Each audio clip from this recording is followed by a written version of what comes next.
unazungumziaje kiwango cha Mesut Tegis? Anakuwa miongoni mwa wachezaji ambao wamefunga hat-trick msimu huu, kwa upande wako kama kocha ambao unamfundisha?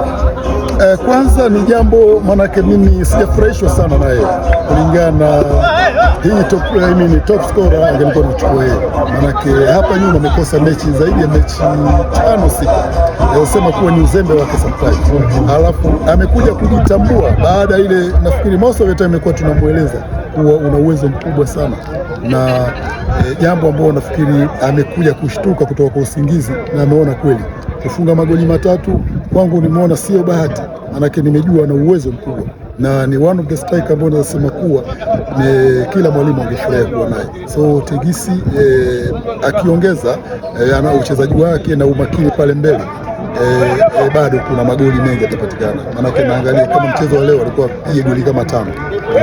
So ni ile seriousness tu, alafu na ajue ni kazi yake na ajue kuwa kuna watu nyuma yake wanamtegemea. So kwa Tegis nasema bado kuna mengi atafanya.